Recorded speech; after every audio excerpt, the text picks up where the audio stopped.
Feeling stuck inside, needing to rock? Feed your soul at the air drum party. You know you're an air drummer. Come out of the closet. I did.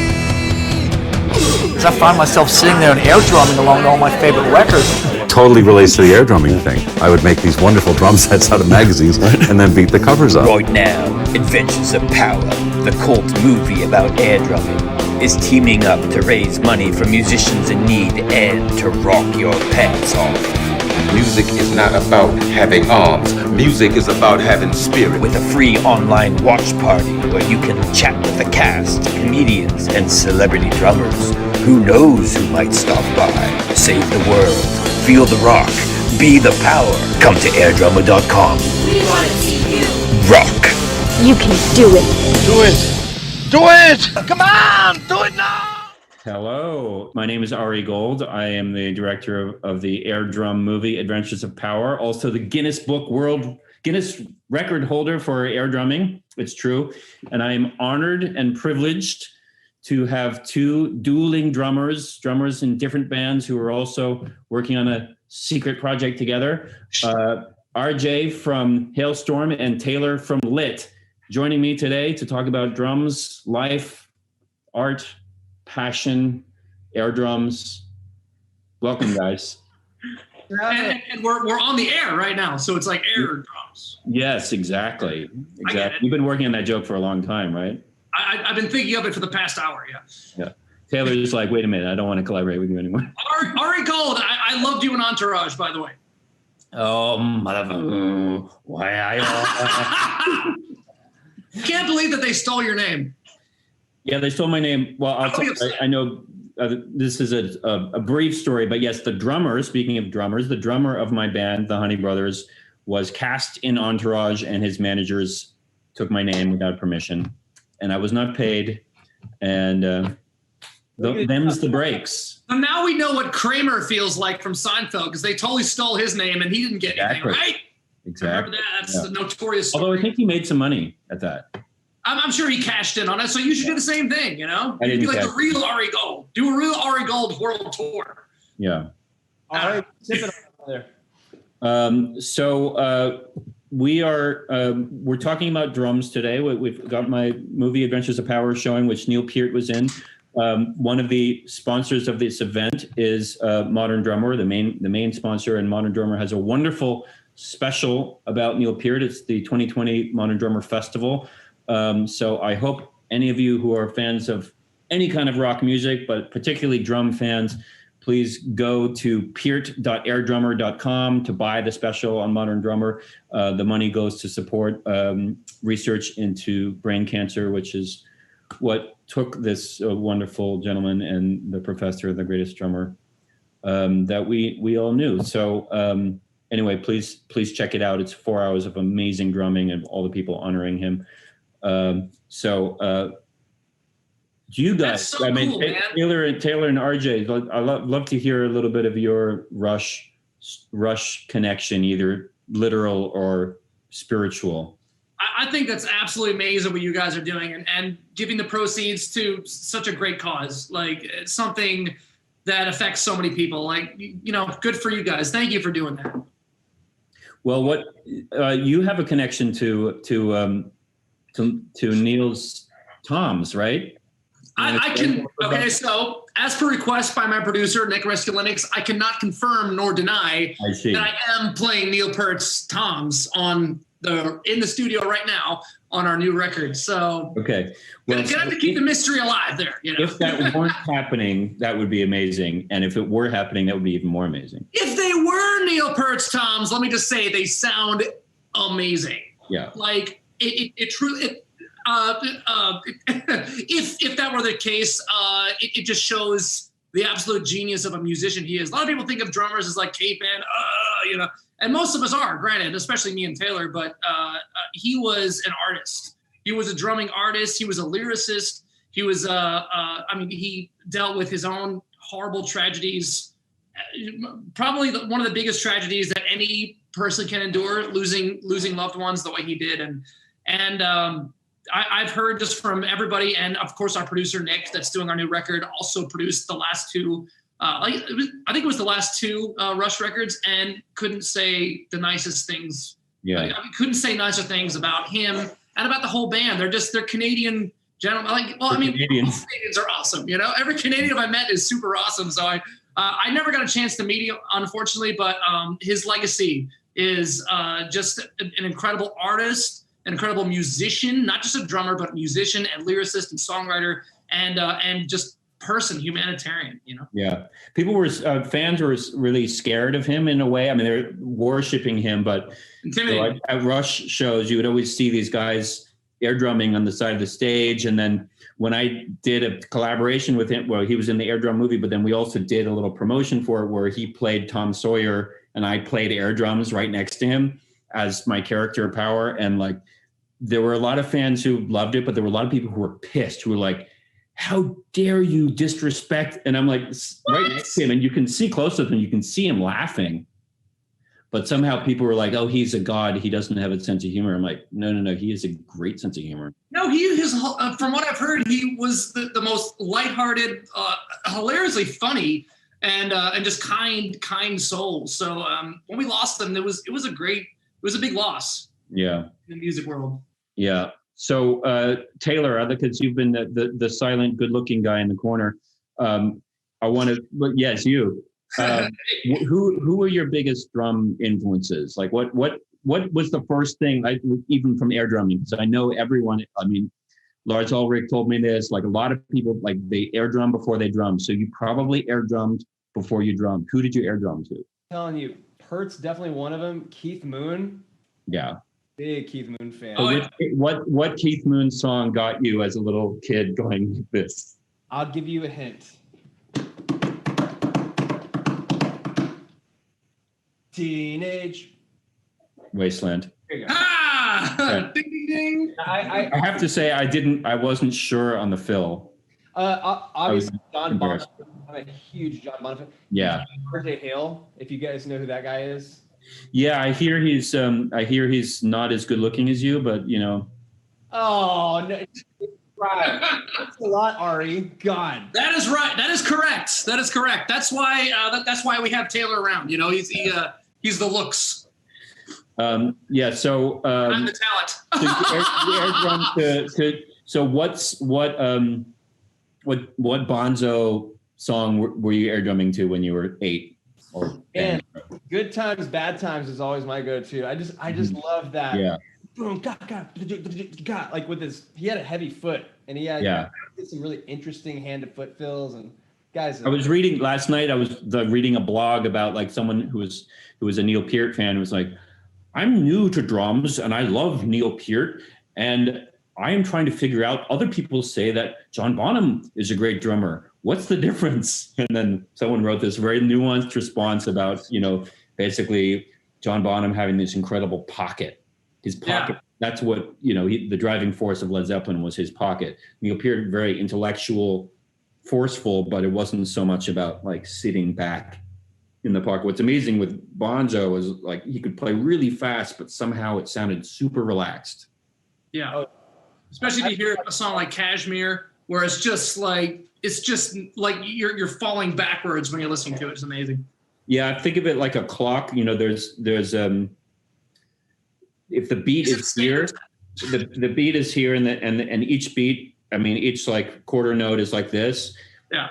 A really great drummer can figure out how far back they can sit on the beat. Like if this is like the metronomic spot, how far they can fall back without it falling off the beat. And great jazz drummers have that skill. And John Bonham was trained in jazz, so he had that ability to sit really far back.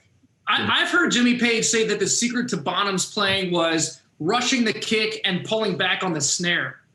I heard that was like the secret. That's what I've heard anyway. Dude, rushing. I don't know about you guys. Hey. Two puns, one show. Neil Peart, his hi-hat work was always what got me. He had so much going on, but it didn't sound too busy. It always had a flow to it. But he also, like, he was able to stay busy without it sounding like too much. The guy had a really crazy cool pocket with that. Yeah. Yeah. I mean, if the two of you were to ever collaborate on something together,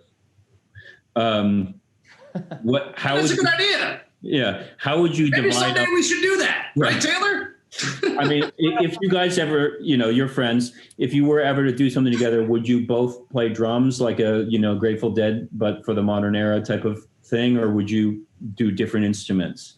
I think there would be nothing wrong with doing some dueling drums. I always loved that. There's a Foo Fighters concert from, I think it was like Live in the Tabernacle, where at one point in one of the songs, I think it was Stacked Dead Actors, Dave throws the guitar and hops behind another drum set, and then him and Taylor just trade licks back and forth, and it was pretty cool. Like and also another band that we grew up listening to in the Christian world was the Newsboys, and they did the same thing. They had two drummers, and that was always like so mind blowing to me, Wow. I didn't know that there were, I mean, as I played drums, I'm an air drummer more than I'm a drummer, but when I played drums, I don't think I ever could imagine playing drums at the same time as another drummer. It worked for the Doobie Brothers. Hell yeah. And the Allman Brothers. I didn't know that they had two drummers. I think they had those bands have so many guys. I'd see like the old photographs, and it's like there's just a lot of guys in that band. I don't know what's going on, but there's a lot of them. I think if Taylor and I perhaps like do something together, then there would definitely be some dueling drumming happening. You don't put two powerhouse drummers in a project together, and of course I'm talking about you and Greg. No. You can't put him and I in a room together and not expect like two drum kits to appear somewhere. Have you guys played drums live on stage together? And I want Taylor to answer this because he's been so quiet. Taylor. Yeah. Have you played on stage with RJ? We haven't drums? played on a stage together yet, but two drum sets. We haven't done that yet. No, but someday perhaps we might do that. We're always doing this next to each other when we're thinking about what to say next or coming up with a part. Him and I just can't stop hitting our chest. Mm-hmm. Caveman, stop. Yeah, that would be cool if we ever do a show with Lit. Huh?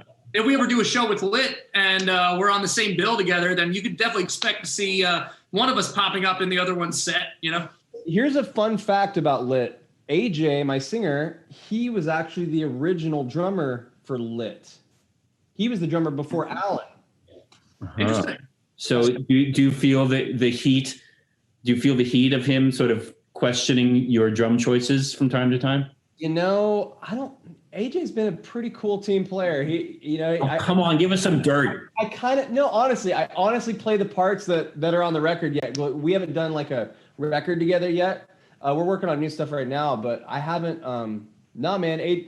I even asked AJ. I was like, "Hey, dude, what would you do here or whatever?" He's like, "Man, it's been a while since I've been in the game, so I'd love to see AJ. I think we should all vote that AJ plays drums sometime for Lit a little bit, and he tries to sing at the same time. I think it'd be kind of a fun, interesting choice." But then if RJ joins AJ on drums, and then you're playing drums, that's 3 drum sets at the same time. Yeah, it's a lot of drums. Yeah. Drums.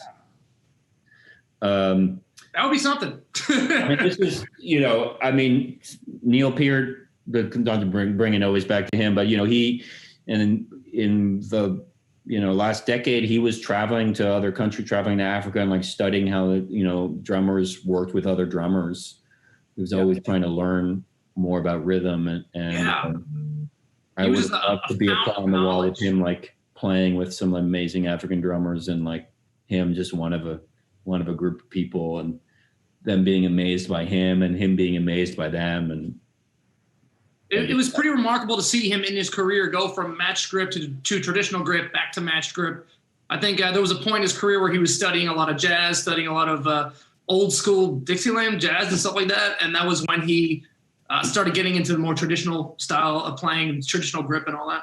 Yeah, he was a big Buddy Rich fanatic. Oh, yeah. I mean, weren't we all? You played traditional grip live with For a while there he did, didn't he? Wow. I didn't know that. I didn't know that either, actually.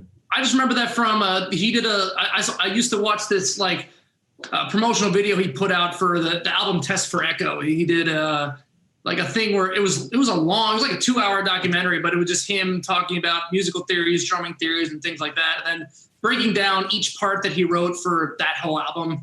And according to that documentary, he was playing traditional grip at that time. So it just shows the versatility and the artistry of his playing.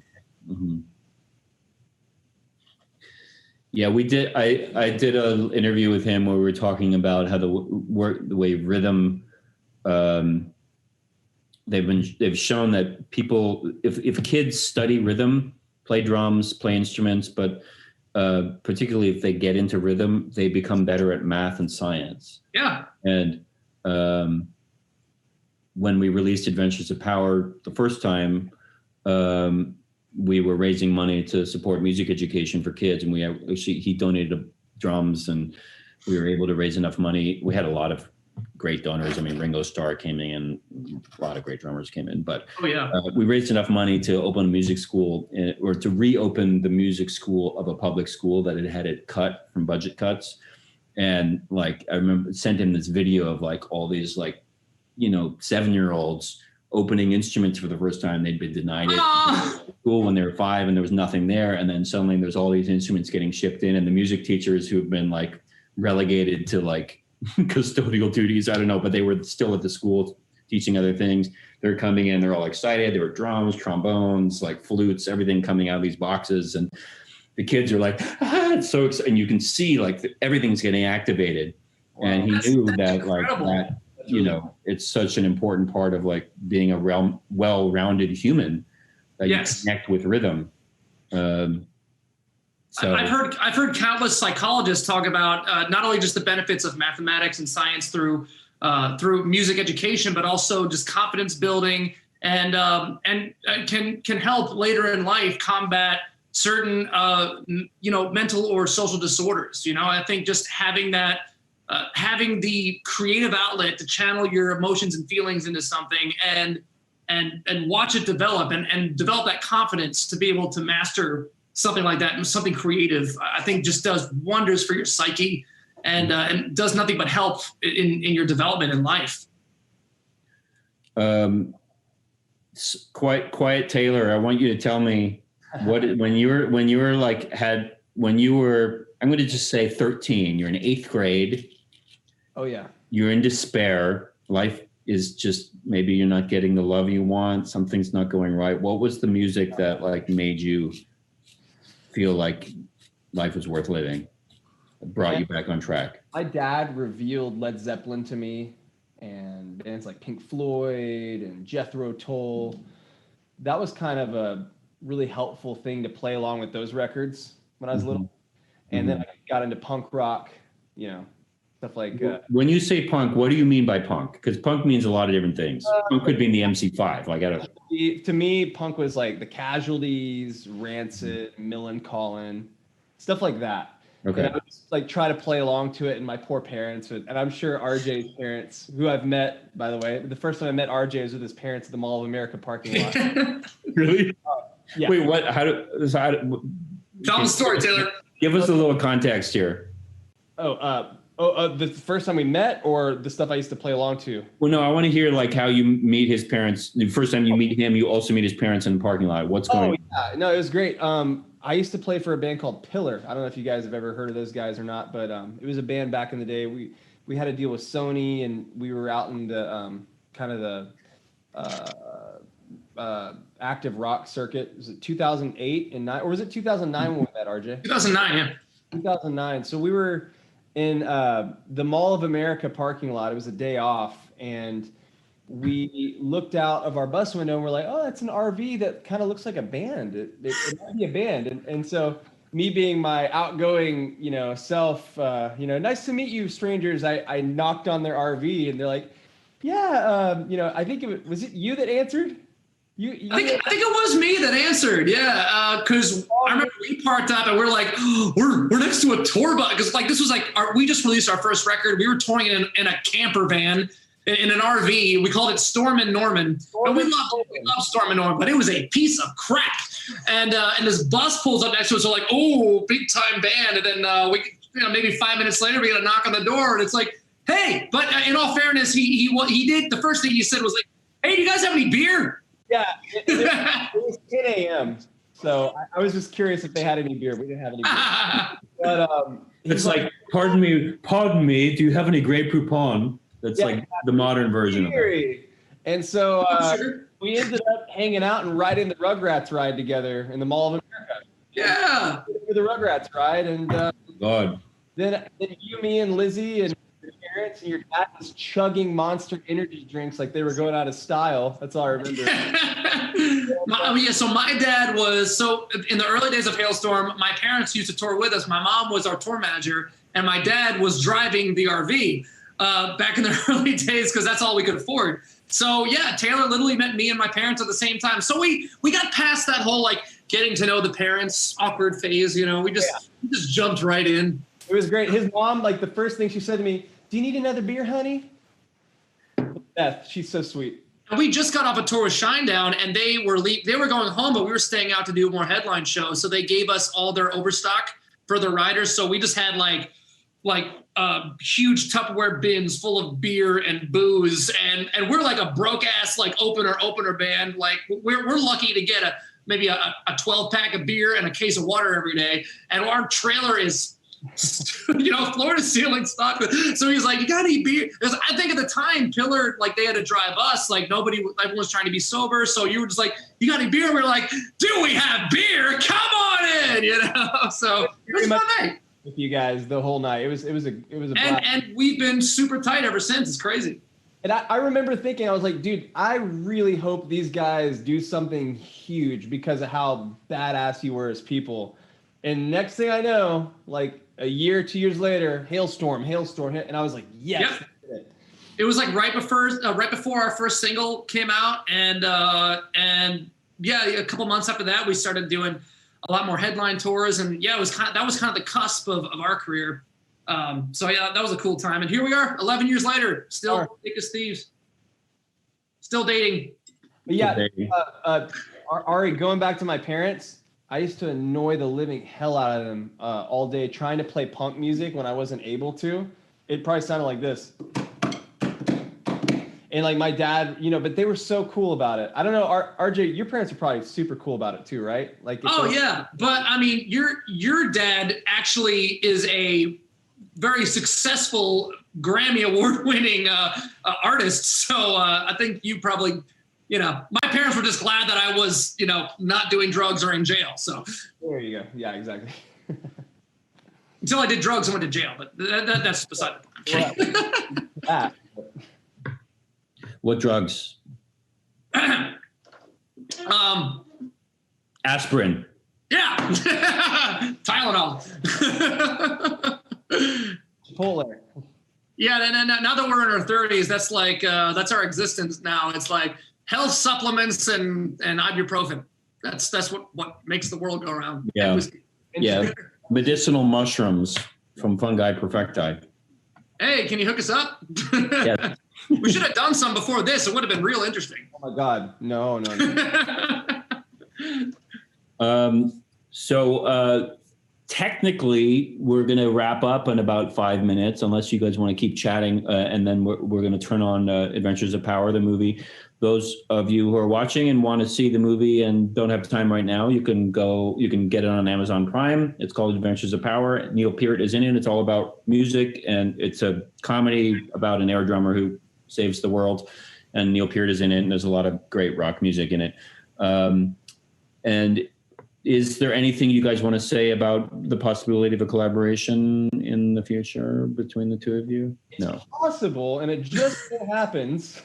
Well, Taylor not only is an incredible drummer, but just incredible. He's like, I call him Swiss Army man of music because he plays guitar, he sings, he plays everything. I also sing, and both of us are also songwriters. So we have developed this kind of really good songwriting creative partnership, and we're hoping that someday soon, maybe just keep your ear out. There might be something cool and collaborative that we've been working on that may come out sooner than you think, maybe. there might be a record, or that might be coming out after the new year. Who knows? There might be. There might be something that just drops without warning. There might be. Yeah. In true fashion, that's how we do it. You know? I mean, let's be honest. I mean, these days, like the sort of the idea of the long lead where you like prepare a release for 6 months and like people's memory is like 5 seconds now anyway. Like just dropping on the day of seems like maybe the best policy. It's easier. Well, I'll tell you what kind of started our creative collaboration was in lieu of the pandemic and everything being shut down. Normally, both of us are on tour 10 months out of the year. And yeah, so we're getting some fan questions about that. Like any sense of what you guys can be doing, either like actual tour or online tours, and even just playing live online? People are asking. We have talked about doing some online streaming. We're kind of getting all that in order right now. We may or may not be getting all that in order. Well, you actually did an online concert with Lit, didn't you, Taylor? Yes, we did. We did a Brooklyn Bowl thing in Nashville in October, and it went really well. The sound was cool because you never know. Like I was like, can they hear everything? How's the mix? And those guys did a killer job. Yeah. So, but with our collaboration, we may or may not do something like that soon. Yeah. Same with Halestorm. We're open to a lot of different ideas. We're going to try to start getting the wheels turning next year for stuff like that. But because there was no touring, Taylor and I, we don't know how to sit still, and we have to do something creative. And we just started talking again and hanging out and just talking on Zoom. And then we just kind of developed this real good knack for writing music together. And we're like, hey, like when we put our heads together, we come up with some cool stuff. So, hopefully something will actually come from all this. You're actually writing the melody and the lyrics and everything, even though you're numbnut drummers. Yeah. Ari, we started a boy band. I have a question, like playing with a sibling. I mean, I played music with my twin brother who wrote all the music for Adventures of Power. The music he wrote, because we got a bunch of amazing songs. We got Phil Collins doing In the Air Tonight. We've got Judas Priest. We've got Rush. We've got some like big artists in there. But then some stuff we didn't get. We were trying to get I'm not supposed to say, but there were certain bands we tried to get their songs and we couldn't. And then my brother had to write something to match the drums later and have it sound like the era of the song we were, having my character air drum to. And he did a great job, but we would want to kill each other. Ooh. So like been in a tour van with your sister. Yeah. Like, can you share, like, is there a story that you've never shared before that you can, that is just like some insane brother sister, like craziness that. What really? You guys seem to get along really well. What really happened? We just don't have the energy to fight. And, I guess we could, but we're like, we've always been super supportive of each other and just super, pretty laid back with each other. And, it's so full of it. There was one time when you screamed at each other and you wanted to quit the band. I want to hear that moment. Also, by the way, we have fans from New Zealand who are like, it's in the middle of the night and they're like up to watch this. So I give a story to New Zealand right now for a fan that is like, wants to hear a crazy story about you and your sister. It was just like the Lords of the Underworld in South Park, where it's like, I'm going solo. I'll see you on Fame's backside. And it's like, Skylar's solo project, Reach for the Skylar, is opening up. No, man, I got nothing juicy for you. We're just old and tired and decrepit from constantly being on the road, but we're like, you know what, we don't have the energy to like argue about things, because like for the most part we're pretty much on the same page about everything. We're just like, we get it, but I mean that maybe that comes also with like touring with our parents, like we never really got into like anything too, any like serious bad habits. We've always been there for each other, and literally like having your sibling with you on the road, like it really feels like that's like your main family right there, like our parents we're super close with our parents, but we're always on the road. We never really get a chance to see them all that often. So, like we're just so grateful to have each other. And I'm sure Taylor, you can say the same thing about Jeremy and AJ, right? Yeah, they never fight. Are you serious? You're so full of it. Let's bullshit. No, Put it on the spot. they might or might not have a couple. But you can't say. You can't say. By the way, there's a fan who is just going berserk for your red hair. So I just Really? yeah, you're getting some fan love for your red hair. Oh, my girlfriend's my hairstylist. Yeah. Next to your shirt. I will say about RJ that when the very last song that my brother wrote, the end of the tail credits of Adventures of Power, we wanted a singer who had like the chops of Heart, and your sister has those kinds of chops. So if we met her at the time, we would have recorded with her. But like she has like ability to like, there aren't very many people who can do what like Ann Wilson did, and your sister has that. It's pretty Ann Wilson. Well, Heart was a huge one for both of us growing up. That was another massive influence that our mom introduced us to. And if it wasn't for Heart, I don't know where Halestorm would even be, because at the time there really weren't a lot of female influences out there for a lot of other women. Now I'm so happy to see, especially in the rock world, you see more and more and more females in rock music, and not even in the bands, but also in the audience. You see it so much more diverse, and I love that. I love that it's such a great haven. Are you jealous that she's sang with Dream Theater? Oh no, it's fine. Wants to know. I've known Mike for forever, and I've known those guys for a long time, and no, it's totally cool. Well, I hope she'll watch Adventures of Power and listen to the very last song at the end of the tail credits, which is like playing during like the bonus features, and listen to the woman who's saying that. We found her from a Journey cover band. No way! To sing like the final song at the end of the tail credits, like a kind of emotional, like Heart style ballad. And the deaf character in the movie, played by SHOSHANNAH STERN from Supernatural, she was named Annie after Dreamboat Annie in honor of Heart as well. There's also a fan question, someone asking, Taylor, have you played with Dennis Hill? Of course. I've hung out with Dennis. I love Dennis Hill. You played with Dennis Hill? I've not played with him unless having an acoustic guitar and him having an acoustic guitar at a hotel while we're drinking counts. Does that count as playing? I think that counts. I mean, it would count more for the fan if you turned on your Instagram Live or something and like shared it. But next time. And I love Dennis. I met Dennis at my second lit show ever. It was a New Year's show, and Dennis was like the most down to earth. Well, so is this guy right here, RJ.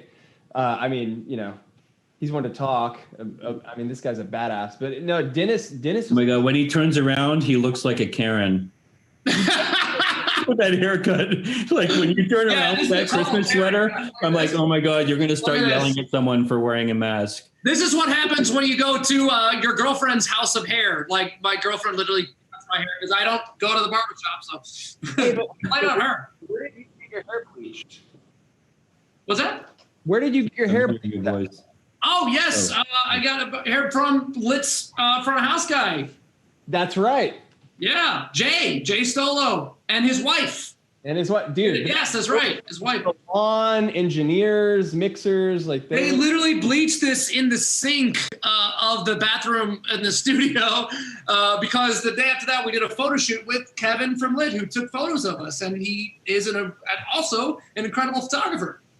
And he's shooting my girlfriend's album cover tomorrow. Oh, that sounds so dangerous. One other important fan question, speaking of album covers, there are fans who are just saying, when is some new stuff from Lit and Halestorm, and if you guys were to work together, going to drop? Just so that they know, like, how to fix their hair. How close are we to releases? Arejay, when's the Halestorm stuff coming? Well, we're in the studio now with Nick Riskalenix, and we're tracking and just writing and kind of getting the wheels turning during the. They don't know what that means. Give us a date.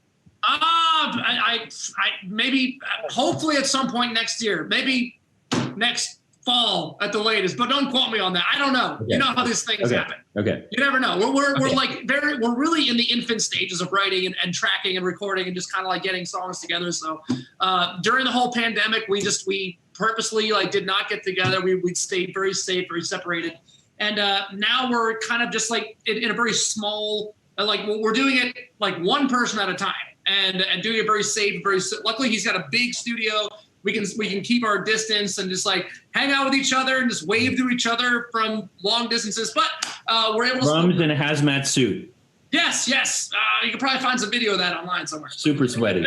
As far as the lit stuff goes, we there's some demos that are happening and some new songs being written right now, and I'm really loving what they're getting, what they're writing, and all that stuff. So I don't know when the release is going to happen though, unfortunately. But hey, man, new music. Sometime this year, though. Sometime this year, because they did the re-release, of the old record, right? That's right. Yep. So, okay. So we're gonna move to Adventures of Power, the movie. I also want to say that Lit is doing a full band live stream at 7 o'clock. So those of you who are watching the movie might want to jump off and do that. You can watch the movie at any time at adventuresofpower.com, airdrummer.com, or watch it on Amazon. If you buy it on Vimeo, we get more money, and that money goes to MCKEAN, which is an amazing charity that it's run by the Grammy Association, and they are supporting musicians who are suffering during this time, which particularly musicians, sort of like workaday musicians whose livelihood is based on gigging and can't gig right now. Super, super important. So if you watch Adventures of Power on Amazon, or if you watch it on Vimeo, you're actually helping musicians live, and you also have a good time. And if you don't love the movie, smoke a spliff and watch it again. Then you're going to love it. But so anyway, we're going to play the movie now. You sign off when you sign off, and you can watch it on Amazon later. But and we will continue to chat during the film. Is there anything that Taylor and RJ want to say before we switch over to our movie stream? Thank you for having us on. We're really grateful to be here. So thank you guys for thinking of us. And as far as the Lit live stream at 7, it's pretty cool. You might want to check that out too. It's a word on the street from what I'm hearing is it's a show that was in Vegas a while back. So it's pretty cool. Yeah. Okay. So yeah, if you watch the movie, you'll want to stop the movie at 7 and switch over. And if you're on the Lit stream right now, don't worry, we'll switch it over. The movie's going to cut off in the climax, and you'll move over to Lit, which is okay because you can watch it for free on Amazon. And even if you watch it for free, it actually Amazon still pays us, and then we send the money to MCKEAN. So thank you guys, man. Yeah, thank you. So Adventures of Power, check it out, and we'll be chatting.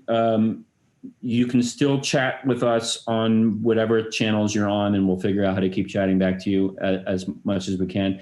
I want to say, RJ and Taylor, so amazing to have you here.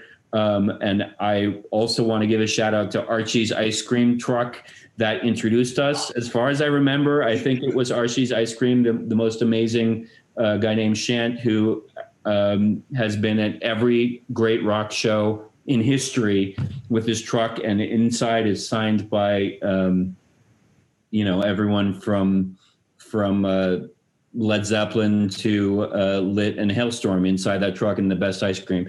So thank you, Shant. Thank you, Archie's Ice Cream, for introducing us. And please also, last shout out, because Neil Peart also is in the movie and brought us together. Watch the Neil Peart special on Modern Drummer. You can go to peart.airdrummer.com to buy the special. It's 4 hours of all the best drummers in the world, although you guys aren't on it yet. Yeah, almost all the best drummers. Almost on it. Okay, Ooh. Almost all of the best drummers in the world other than 2.